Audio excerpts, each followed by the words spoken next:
সুপ্রিয় শিক্ষার্থীবৃন্দ, শুভ সকাল। আশা করি তোমরা সকলে সুস্থ আছো এবং ভালো আছো।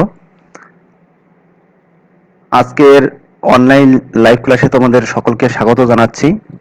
আমি অসীম কুমার বর্মন, জুনিয়র ইন্সট্রাক্টর নন-টেক গণিত, রংপুর পলিটেকনিক ইনস্টিটিউট, রংপুর।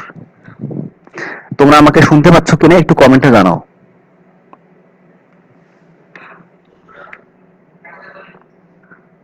সুপ্রিয় শিক্ষার্থীবৃন্দ, শোনা যায়? হ্যাঁ, আচ্ছা, আশা করি তোমরা শুনতে পাচ্ছ। আজকে তোমাদের এই বিষয়ের তৃতীয় লেকচার, অর্থাৎ আমার তৃতীয় ক্লাস।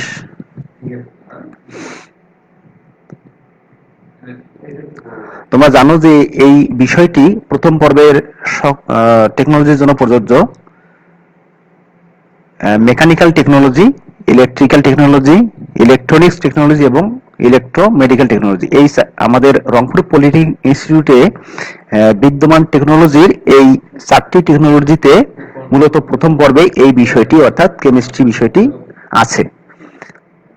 এর বিষয় কোড হচ্ছে 65913। আমরা পড়তেছি অধ্যায় 3 অর্থাৎ রাসায়নিক বিক্রিয়া জারণ এবং বিজারণ। আমরা অলরেডি গত 2টি লেকচারে এই অধ্যায় সম্পর্কিত কিছু বিষয় নিয়ে আলোচনা করেছি। আজকে আরো কিছু বিষয় নিয়ে আমরা আলোচনা করব। তোমাদের শুনতে বা দেখতে যদি কোনো সমস্যা হয়, যদি প্রবলেম ফেস করো, তাহলে অবশ্যই কমেন্টে জানাবে, আমি সেটা রিকভার করার চেষ্টা করব। আজকের পাঠের শিখন ফল। আজকের পাঠ শেষে শিক্ষার্থীরা সমতা চিহ্নের ব্যবহার সম্পর্কে জানতে পারবে, বিভিন্ন ধরনের রাসায়নিক বিক্রিয়া সম্পর্কে জানতে পারবে, রাসায়নিক বিক্রিয়া সংঘটনের কারণসমূহ জানতে পারবে, রাসায়নিক ক্রিয়ার প্রধান বৈশিষ্ট্যগুলো কি সে সম্পর্কে জানতে পারবে এবং বিভিন্ন রাসায়নিক সমীকরণের তাৎপর্য সম্পর্কে জানতে পারবে। তাহলে চলো যাওয়া যাক মূল বিষয়ে। আমরা গত 2টি লেকচারে রাসায়নিক সমীকরণ কিভাবে লিখতে হয় এই সম্পর্কে বিস্তারিত আলোচনা করেছি। এখন আমরা বিভিন্ন রাসায়নিক যে সমীকরণ, সেই সমীকরণের বিভিন্ন চিহ্ন, অর্থাৎ সমীকরণের সাধারণত সমান চিহ্ন থাকে, তো সেই সমান চিহ্নটা আমরা কিভাবে দেই সে সম্পর্কে আমরা এখন জানবো, বা সমান চিহ্ন না দিয়ে একটি তীর চিহ্ন আমরা কখন দেই সেটাও আমরা এখন আলোচনা করব। তা প্রথমেই একটি উদাহরণের সাহায্যে আমরা সেটি দেখার চেষ্টা করি। এখানে দেখো, একটি উদাহরণে বলছে যে হাইড্রোজেন ও অক্সিজেন মিলে পানি উৎপন্ন হয়, এটা তোমরা জানো। অর্থাৎ হাইড্রোজেন এবং অক্সিজেনের সঙ্গে বিক্রিয়া যদি ঘটানো হয় তাহলে পানি উৎপন্ন হয়। সুতরাং সমতা চিহ্নের বাম পাশে বসবে হাইড্রোজেন ও অক্সিজেন এবং ডান পাশে বসবে পানি। তোমরা জানো, এর আগে আমরা বিক্রিয়ক এবং উৎপাদ নিয়ে আলোচনা করেছিলাম। অর্থাৎ যে সকল পদার্থ বা যে সকল উপাদান তোমাদের বিক্রিয়ায় অংশগ্রহণ করে তাদেরকে আমরা বলি বিক্রিয়ক, এবং সেগুলো সবসময় চিহ্নের সমান চিহ্নের বাম দিকে অবস্থান করবে এবং তাদের বিক্রিয়ার ফলে যে উৎপাদ গঠিত হবে বা নতুন পদার্থ সৃষ্টি হবে সেটিকে আমরা বলি উৎপাদ বা উৎপাদক। এখন এই বিক্রিয়ক থাকবে বাম দিকে এবং উৎপাদ থাকবে ডান দিকে, এই জিনিসটি সময় তোমাদের মনে রাখতে হবে।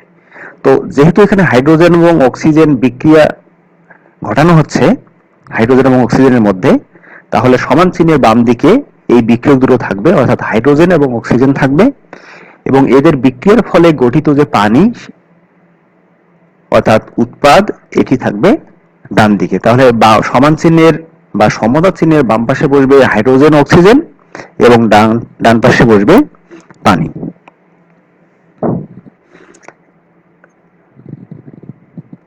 এখানে দেখো, 1 অণু হাইড্রোজেন এবং 1 অণু অক্সিজেন যদি আমরা বিক্রিয়া ঘটাই তাহলে উৎপন্ন হচ্ছে পানি, অর্থাৎ H2O। এখন দেখো এখানে সমতা হয়েছে কিনা। এখানে হাইড্রোজেনের সংখ্যা কত দেখো, 1, অর্থাৎ এখানে H2 আর সামনে ধরে নিতে হবে মনে মনে কি আছে, 1 আছে, তাহলে 2 1 2। একইভাবে ডান দিকে অক্সিজেনের সামনে অণু সংখ্যা আছে কত, 1, আর এখানে 2, অর্থাৎ 2 1 2, তাহলে 2 আর 2 4। কিন্তু ডান দিকে আছে কি, 1 অণু পানি, অর্থাৎ এখানে হাইড্রোজেনের আছে 2, অক্সিজেনের আছে 1। তাহলে দেখাই যাচ্ছে এখানে সমতা প্রাপ্ত হয়নি, এই জন্য এখানে এই চিহ্নটি দেওয়া, অর্থাৎ এই যে তীর চিহ্ন দেখতে পাচ্ছ, এই তীর চিহ্নটি এখানে দেওয়া হয়েছে। তো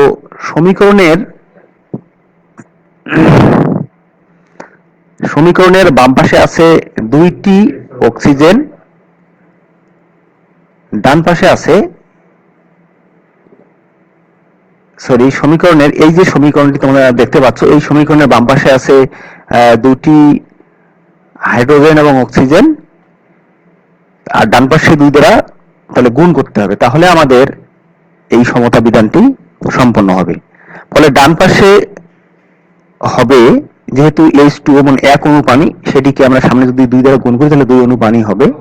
কিন্তু এখন দেখো যদি এখানে 2H2O হয় তাহলে এখানে হাইড্রোজেন হচ্ছে 2 দুগুণে 4, কিন্তু বাম পাশে আছে H2, অর্থাৎ হাইড্রোজেনের সংখ্যা হলো 2।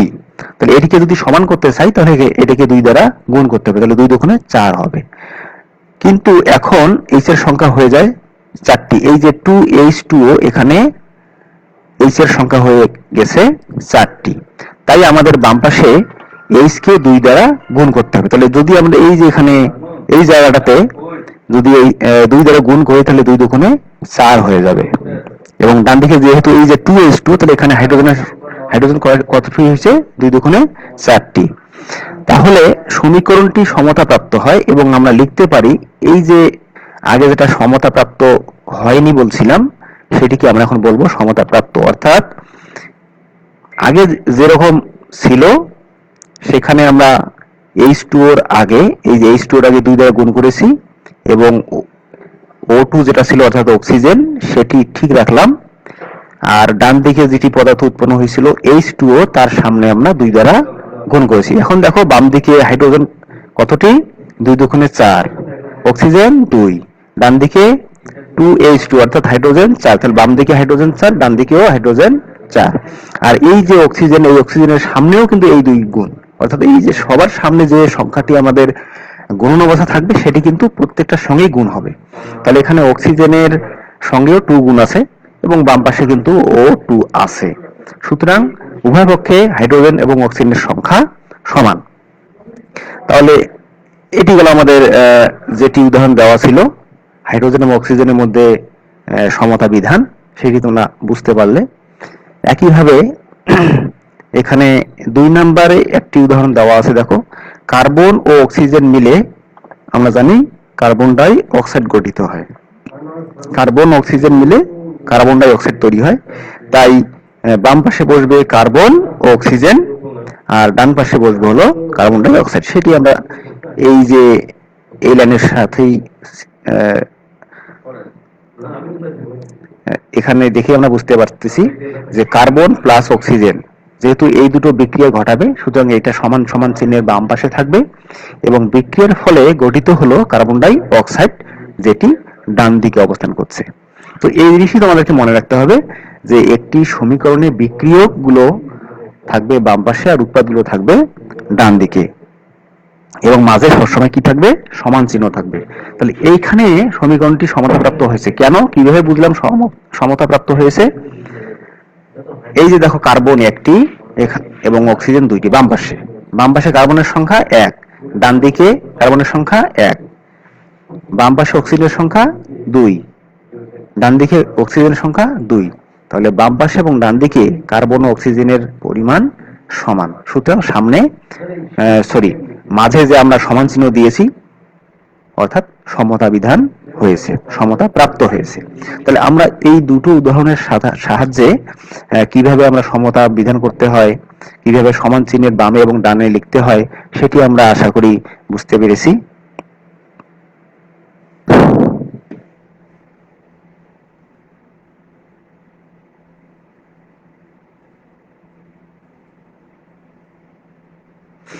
আচ্ছা, এখন দেখো বিভিন্ন ধরনের রাসায়নিক বিক্রিয়া সম্পর্কে আমরা জানবো। প্রথমেই হলো বিভিন্ন ধরনের যে রাসায়নিক বিক্রিয়াগুলো আছে তার মধ্যে আমরা আলোচনা করব এখন 1 নাম্বার সংযোজন বিক্রিয়া। তো সংযোজন বিক্রিয়া আসলে কি জিনিস সেটি আমরা এখন দেখব। যে রাসায়নিক বিক্রিয়ায় দুই বা ততোধিক মৌলিক বা যৌগিক পদার্থ বিক্রিয়া করে একটি মাত্র যৌগ উৎপন্ন করে তাকে সংযোজন বিক্রিয়া বলে। তাহলে আবার দেখো যে সংযোজন বিক্রিয়া সেই বিক্রিয়া যে রাসায়নিক বিক্রিয়ায় দুই বা ততোধিক মৌলিক বা যৌগিক পদার্থ, অর্থাৎ দুই বা ততোধিক পদার্থ বিক্রিয়া করবে। সেই পদার্থগুলো আমাদের মৌলিকও হতে পারে, যৌগিকও হতে পারে।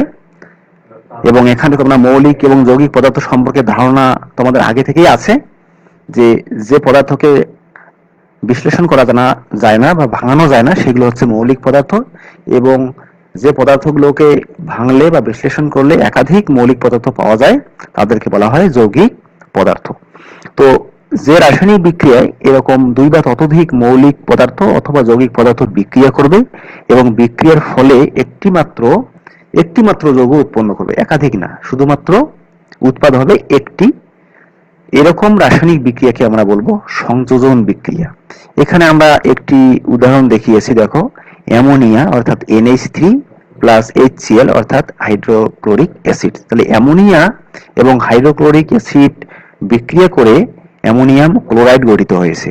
এখানেও দেখো এই যে মাঝে সমান চিহ্ন, অর্থাৎ বাম পাশে নাইট্রোজেনের সংখ্যা 1, তাহলে ডান দিকেও নাইট্রোজেনের সংখ্যা 1। বাম পাশে দেখো হাইড্রোজেনের সংখ্যা এখানে 3 আর এখানে 1, তাহলে 3 আর 1 4। এখানে দেখো হাইড্রোজেনের সংখ্যা 4। তারপরে বাম পাশে দেখো ক্লোরিনের সংখ্যা 1, ডান দিকেও ক্লোরিনের সংখ্যা 1, অর্থাৎ সমতা বিধান হয়েছে উভয় পক্ষে।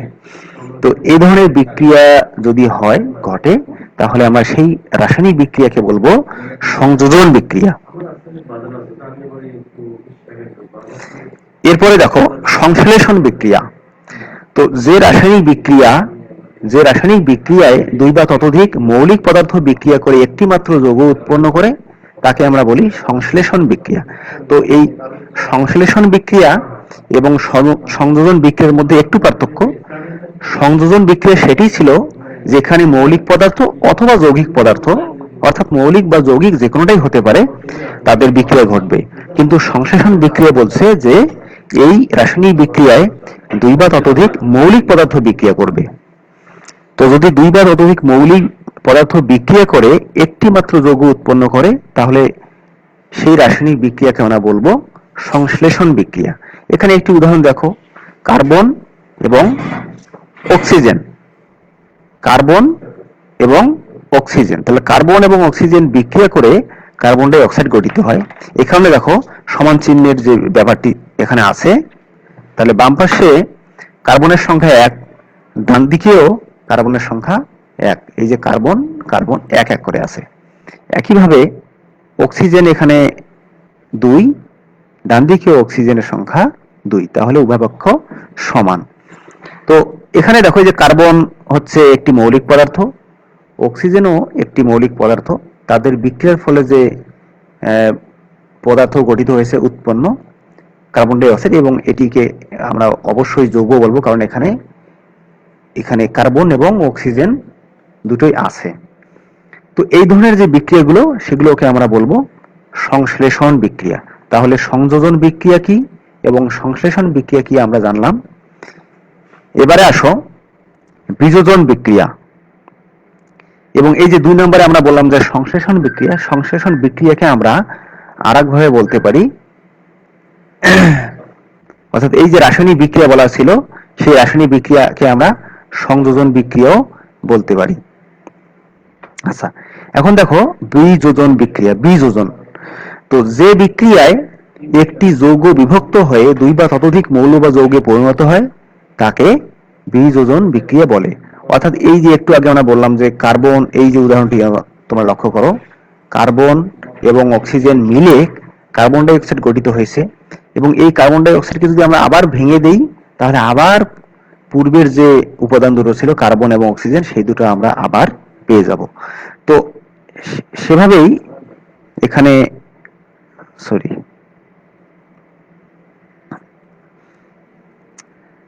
তাহলে যে বিক্রিয়ায় একটি যৌগ বিভক্ত হয়ে দুই বা ততোধিক মৌল বা যৌগে পরিণত হয় তাকে আমরা বিযোজন বিক্রিয়া বলি।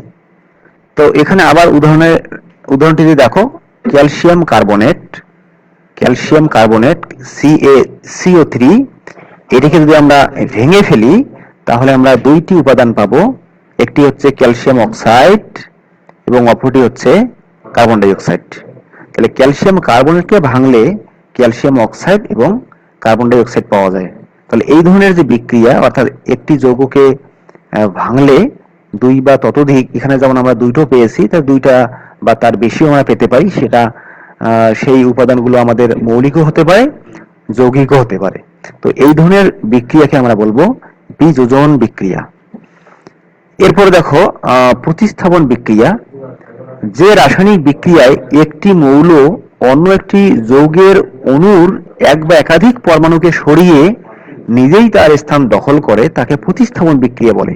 তো এখানে প্রতিস্থাপন কথাটির মাধ্যমে তোমরা বুঝতে পারতেছো যে কোন একটি জিনিসের পরিবর্তে অন্য আরেকটি জিনিস বসবে, অর্থাৎ স্থান পরিবর্তন হবে কোন একটি অণু বা পরমাণুর দ্বারা।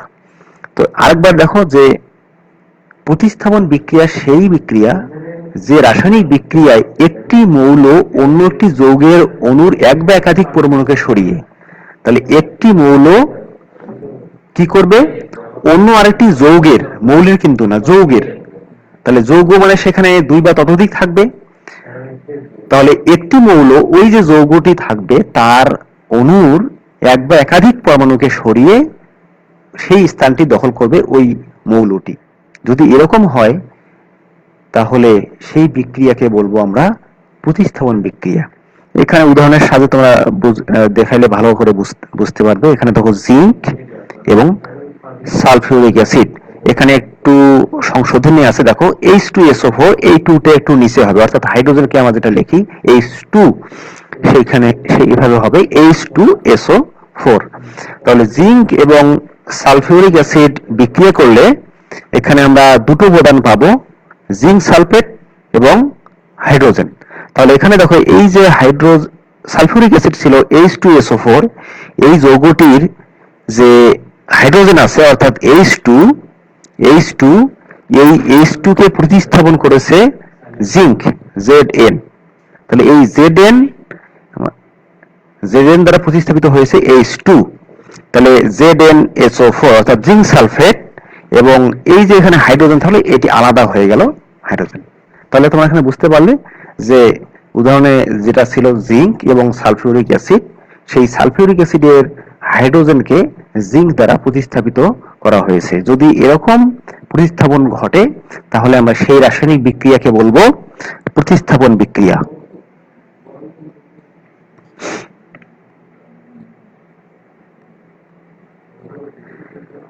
এরপরে দেখো দ্বিবীজোজন।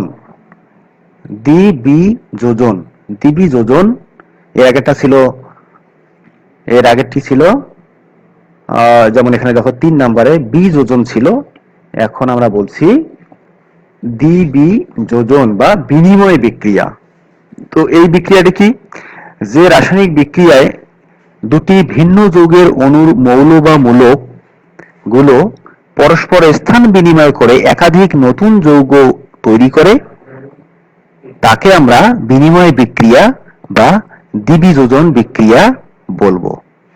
তো এখানে এই ভাষাটি তোমরা একটু মনে রাখবে যে দ্বিবীজোজন নরমালি আমরা ব্যবহার করব বিনিময় বিক্রিয়া। তো বিনিময় দ্বারা বুঝতেই পারা যাচ্ছে যে কোনো একটি জিনিসের বিনিময় হবে। এর আগেটি ছিল প্রতিস্থাপন, একটি পরিবর্তে আরেকটি স্থান দখল করে, অর্থাৎ প্রতিস্থাপিত হয়, কিন্তু এখানে বিনিময় হবে, অর্থাৎ যদি একটি যৌগ থেকে একটি অণু অন্যখানে যায়, তাহলে অন্যখান থেকে একটি অণু আবার আগের জায়গায় ফিরে আসবে।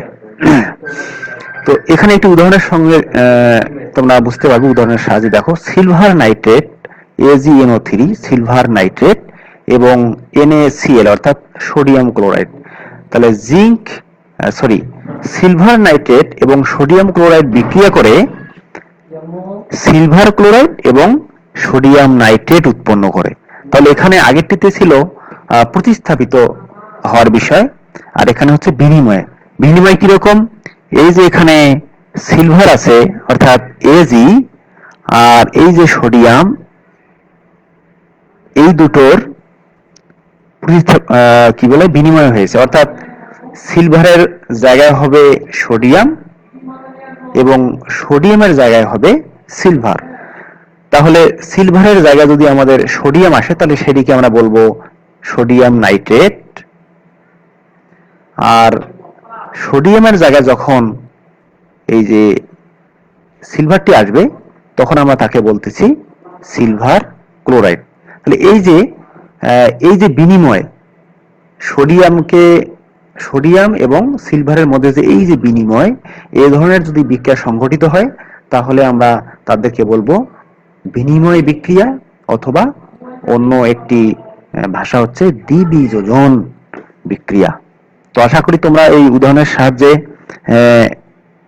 এই বিক্রিয়াটি সম্পর্কে ধারণা পেয়েছো। এরপর দেখো প্রশমন বিক্রিয়া। যে রাসায়নিক বিক্রিয়ায় একটি অ্যাসিড এবং একটি ক্ষার বিক্রিয়া করে লবণ ও পানি উৎপন্ন করে, তাকে আমরা প্রশমন বিক্রিয়া বলি। তাহলে প্রশমন বিক্রিয়া কাকে বলবো? যে সেই রাসায়নিক বিক্রিয়াকেই আমরা প্রশমন বিক্রিয়া বলবো, যেখানে বিক্রিয়া করবে একটি ক্ষার এবং একটি অ্যাসিড। তাহলে একটি অ্যাসিড এবং একটি ক্ষার বিক্রিয়া করলে সেখানে উৎপন্ন হবে কি? লবণ এবং পানি। তো এটি মনে রাখতে হবে ভালো করে। অ্যাসিড এবং ক্ষারের বিক্রিয়ার মাধ্যমে উৎপন্ন হবে লবণ এবং পানি। যেমন এখানে উদাহরণটি দেখো, হাইড্রোক্লোরিক অ্যাসিড, তাহলে এটি একটি অ্যাসিড। তারপরে ম্যাগনেসিয়াম অক্সাইড, এটি হলো একটি ক্ষার।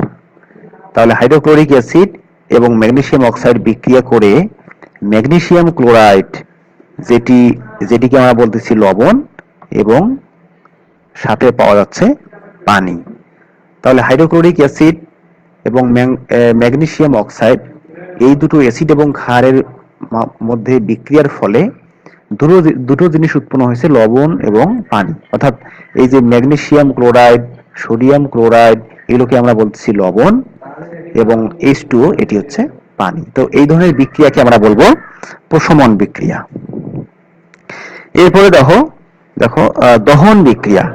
তো যে রাসায়নিক বিক্রিয়ায় বায়ু বা অক্সিজেনের উপস্থিতিতে কোনো পদার্থে অগ্নিসংযোগে তা ভিন্ন কোনো পদার্থে পরিণত হয়, তাকে আমরা দহন বিক্রিয়া বলি। তাহলে দহন মানেই এখানে হলো জ্বালানো বা তাপ দেওয়া।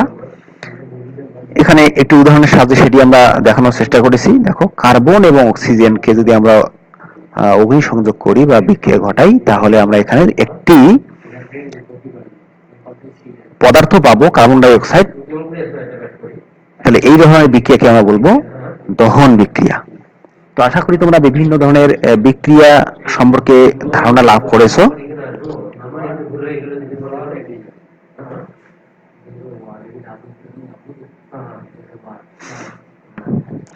আচ্ছা, আমি কমেন্টে দেখতে পাচ্ছি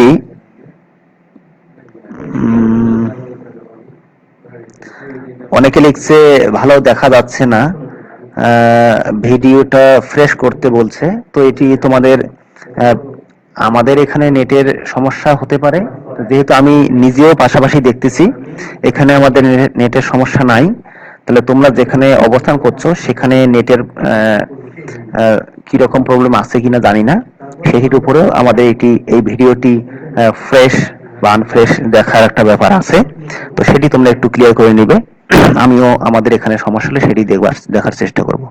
তো একজন লিখেছে যে আমি টেকনিক্যাল প্রকাশনী বই কিনেছে, এটার কোড হচ্ছে 65911। তো 65911 মূলত ম্যাথমেটিক্স 1, অর্থাৎ তোমাদের যে ম্যাথমেটিক্স বিষয়টি আছে প্রথম পর্বের জন্য, সেটি বিষয় কোড হচ্ছে 65911। আর আমাদের এই কেমিস্ট্রি বিষয় কোড হচ্ছে 65913। 13। তো এই বিষয়গুলো সম্পর্কে তোমরা একটু ভালোভাবে জেনে রাখবে। একজন লিখছে যে কেমিস্ট্রির কোন পাবলিকেশনের বই কিনবে। তো তোমরা যে কোনো প্রকাশনী বই কিনতে সংস্পর্শে আসতে হবে, অর্থাৎ বিক্রিয়া সংগঠনের জন্য সংস্পর্শ অবশ্যই প্রয়োজন। সংস্পর্শে না আসলে কোনো ক্রিয়াই বা কোনো বিক্রিয়াই সংগঠিত হবে না। তাহলে বিক্রিয়ার প্রধান অনেক শর্তের মধ্যে প্রধান কিছু শর্তের মধ্যে একটি শর্ত হচ্ছে সংস্পর্শে আসা। এরপরে দেখো দ্রবণ। দ্রবণের মাধ্যমে অতি সহজেই রাসায়নিক বিক্রিয়া সংঘটিত হয়। বিক্রিয়কগুলির মধ্যে অন্তত একটি দ্রবণীয় হতে হবে। তাহলে বিক্রিয়ক যতগুলো থাকবে তাদের মধ্যে একটি অন্তত দ্রবণীয় যদি হয় তাহলে সেটি রাসায়নিক বিক্রিয়া সংঘটিত হওয়া সম্ভব। এরপরে দেখো 3 নম্বরে আছে উত্তাপ। কোনো কোনো ক্ষেত্রে রাসায়নিক বিক্রিয়া সংগঠনের জন্য উত্তাপের প্রয়োজন হয়, সব ক্ষেত্রেই হয় না। কিছু কিছু বিক্রিয়া সংগঠনের সময় আমাদের উত্তাপের প্রয়োজন হয়। যেমন উত্তাপে পটাশিয়াম ক্লোরেট বিয়োজিত হয়ে পটাশিয়াম ক্লোরাইড ও অক্সিজেন উৎপন্ন করে। এরপর দেখো আলোকের উপস্থিতি। অনেক সময় রাসায়নিক বিক্রিয়া সংগঠনের জন্য আলোকের প্রয়োজন হয়। যেমন অন্ধকারে মিথেনের সাথে ক্লোরিনের কোনো বিক্রিয়া ঘটে না। অর্থাৎ যদি মিথেন এবং ক্লোরিনকে আমরা অন্ধকারের অবস্থায় বিক্রিয়া ঘটানোর চেষ্টা করি তাহলে সেখানে কোনো বিক্রিয়া সংঘটিত হবে না। কিন্তু সেখানে যদি সূর্যালোকের উপস্থিতি থাকে, অর্থাৎ সূর্যালোকের উপস্থিতিতে মিথেনের ক্লোরিন পরমাণু প্রতিস্থাপিত হয়, অর্থাৎ সেখানে বিক্রিয়া সংঘটিত হয়। এরপরে 5 নম্বরে দেখো বিদ্যুৎ শক্তি। বিদ্যুৎ শক্তির প্রভাবে একটি যৌগকে যেমন এর মৌলিক পদার্থে বিয়োজিত করা যায়। আবার বলি, বিদ্যুৎ শক্তির প্রভাবে একটি যৌগকে যেমন এর মৌলিক পদার্থে বিয়োজিত করা যায়, তেমনি মৌলিক পদার্থ হতে বিদ্যুৎ শক্তির প্রভাবে যৌগিক পদার্থকেও সংশ্লেষণ করা যায়। যেমন অ্যাসিড মিশ্রিত পানিতে বিদ্যুৎ চালনার ফলে অক্সিজেন ও হাইড্রোজেন গ্যাস পাওয়া যায়। তাহলে কি বলা হলো, যে অ্যাসিড মিশ্রিত পানিতে যদি বিদ্যুৎ চালনা করা হয়, অর্থাৎ সেখানে যদি বিদ্যুৎ শক্তির প্রয়োগ ঘটানো হয় তাহলে সেখানে হাইড্রোজেন এবং অক্সিজেন গ্যাস পাওয়া যায়। আবার 2:1 অনুপাতে হাইড্রোজেন ও অক্সিজেন গ্যাসের মিশ্রণে বিদ্যুৎ স্ফুলিঙ্গ ঘটালে পানি উৎপন্ন হয়। তাহলে এখানে দেখো এই বিক্রিয়া সংগঠনের ক্ষেত্রে বিদ্যুৎ শক্তির প্রয়োজন রয়েছে। এরপরে দেখো চাপ ও ঘাত। অনেক সময় চাপ ও ঘাতজনিত কম্পন শক্তির প্রভাবে রাসায়নিক বিক্রিয়া সংঘটিত হয়। যেমন ফসফিন গ্যাস অর্থাৎ PH3 ও হাইড্রোজেন ক্লোরাইড গ্যাসের মিশ্রণকে ধীরে ধীরে অধিক চাপ প্রয়োগ যদি করা যায় তাহলে সেখানে একটি পদার্থ গঠিত হয়। কি পদার্থ গঠিত হয়? ফসফোনিয়াম ক্লোরাইড অর্থাৎ PH4Cl। এই ফসফোনিয়াম ক্লোরাইড এটি একটি কঠিন পদার্থ এবং এটির রং হচ্ছে সাদা। তো এই ধরনের বিক্রিয়ার জায়গায় এখানে আমরা চাপ ও ঘাতের প্রয়োজন রয়েছে। আচ্ছা, এখন আমরা দেখব যে রাসায়নিক ক্রিয়ার প্রধান বৈশিষ্ট্যগুলো কি কি। রাসায়নিক ক্রিয়ার প্রধান বৈশিষ্ট্য। তো রাসায়নিক ক্রিয়ার প্রধান বৈশিষ্ট্যগুলো নিচে দেখো। 1 নম্বরে আছে রাসায়নিক ক্রিয়াকে অবশ্যই তাপের উদ্ভব বা শোষণ হবে। তাহলে রাসায়নিক যেখানে ক্রিয়া সংঘটিত হবে সেখানে অবশ্যই তাপের তাপের উৎপত্তি হবে বা উদ্ভব হবে, অথবা সেখানে তাপ শোষিত হবে। যেমন কার্বন এবং অক্সিজেনের বিক্রিয়ার ফলে কার্বন ডাই অক্সাইড উৎপন্ন হবে এবং এখানে 94.05 কিলো ক্যালোরি তাপ উৎপন্ন হবে, বা অর্থাৎ এখানে তাপের উদ্ভব হলো। এবং নাইট্রোজেন ও অক্সিজেনের মধ্যে যে নাইট্রাস অক্সাইড উৎপন্ন হয়, এই বিক্রিয়ার ফলে সেখানে তাপ শোষিত হয়। সেই তাপ কতটুকু? 43.2 কিলো ক্যালোরি তাপ এখানে শোষিত হবে। তাহলে তোমরা জানবে যে এই যদি প্লাস দিয়ে দেওয়া থাকে পরিমাণটি তাপের, তাহলে বুঝতে হবে সেখানে তাপের উদ্ভব হয়েছে, আর যদি মাইনাস চিহ্ন দিয়ে যুক্ত থাকে তাহলে বুঝতে হবে সেখানে তাপ শোষিত হয়েছে। এরপরে দেখো 2 নম্বরে রাসায়নিক ক্রিয়ার ফলে পদার্থের মোট পরিমাণ নির্দিষ্ট থাকে। অর্থাৎ রাসায়নিক ক্রিয়া যখন সংঘটিত হবে সেখানে পদার্থের মোট পরিমাণের কোনো পরিবর্তন ঘটে না, পরিমাণটি নির্দিষ্টই থেকে যায়। এরপর 3 নম্বরে দেখো, বিক্রিয়ার ফলে উৎপন্ন পদার্থের ধর্ম বিক্রিয়ক পদার্থের ধর্ম হতে সম্পূর্ণ পৃথক হবে। এটি আমরা আগেও বলেছি যে বিক্রিয়ক দুই বা ততোধিক পদার্থ যখন বিক্রিয়া ঘটবে তাদের যে ধর্ম থাকবে, তাদের বিক্রিয়ার ফলে যে পদার্থ উৎপন্ন হবে অর্থাৎ যেটাকে আমরা বলি উৎপাদ, তার ধর্মটি সম্পূর্ণ ভিন্ন হবে। এরপরে 4 নম্বরে দেখো, রাসায়নিক বিক্রিয়ায় পদার্থের স্থায়ী পরিবর্তন ঘটবে, অর্থাৎ রাসায়নিক বিক্রিয়ার ফলে পদার্থের যেটা পরিবর্তন হবে সেটি পরিবর্তন হবে স্থায়ী। এরপরে 5 নম্বরে দেখো, বিক্রিয়ায় বিক্রিয়ক সমূহ নির্দিষ্ট ওজন অনুপাতে যুক্ত হয়। এখানে তাহলে বিক্রিয়ায় বিক্রিয়ক সমূহ নির্দিষ্ট ওজন অনুপাতে যুক্ত হবে।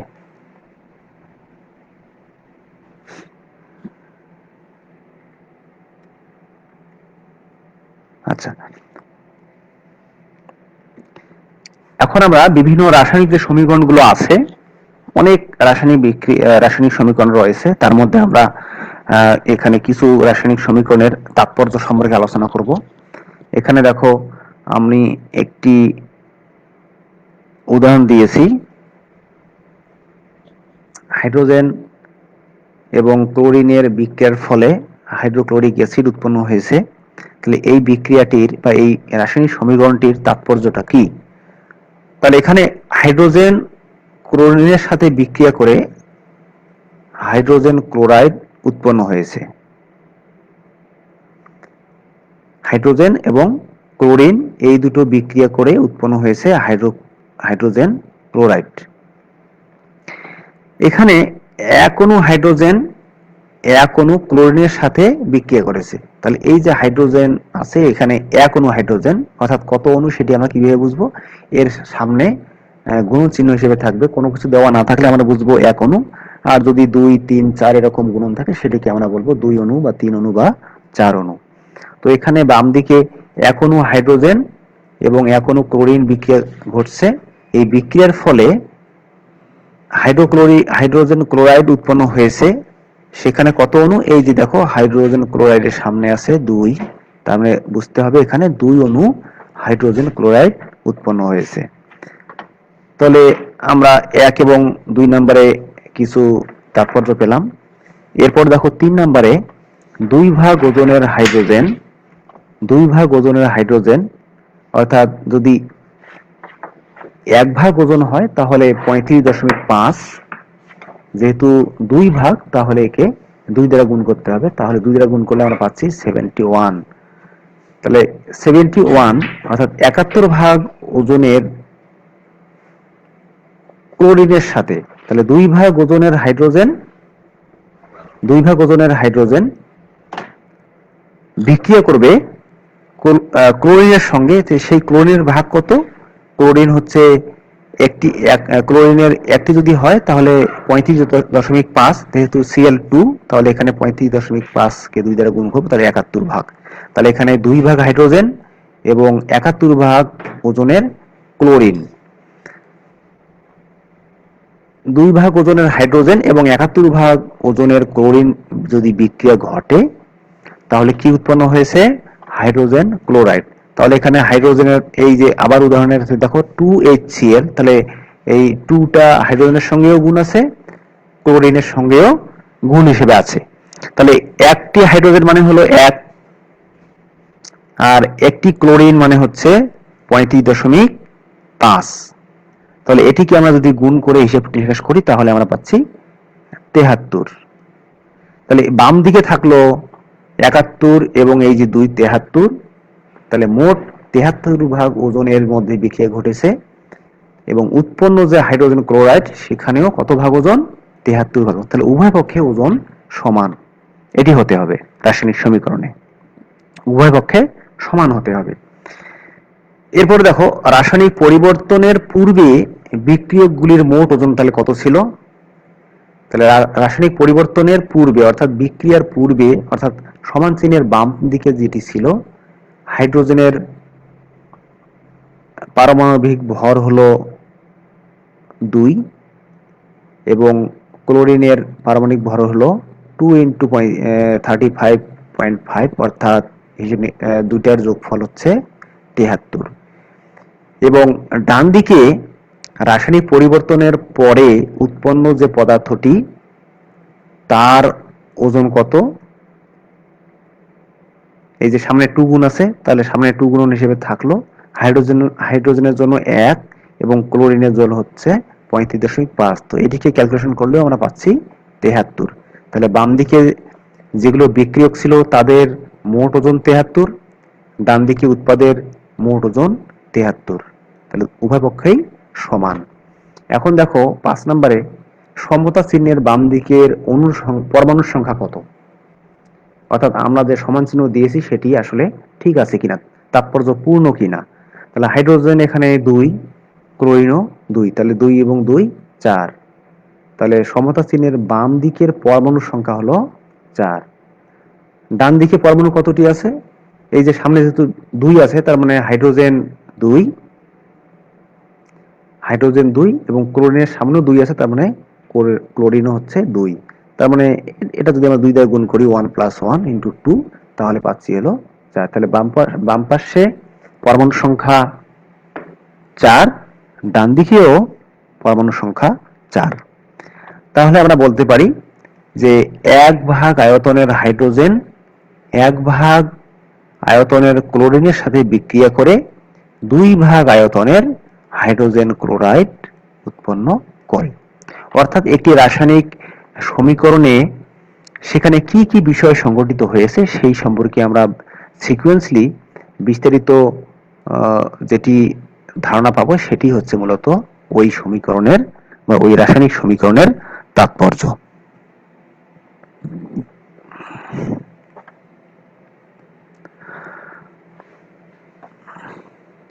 তো আজকে মোটামুটি আমরা এই পর্যন্তই রাখার চিন্তা করছি।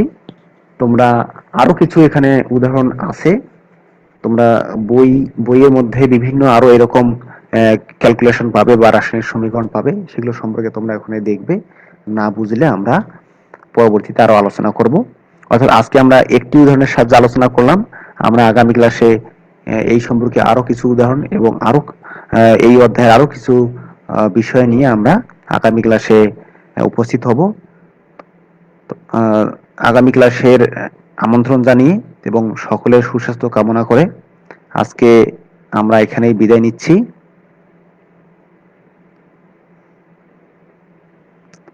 সকলকে ধন্যবাদ।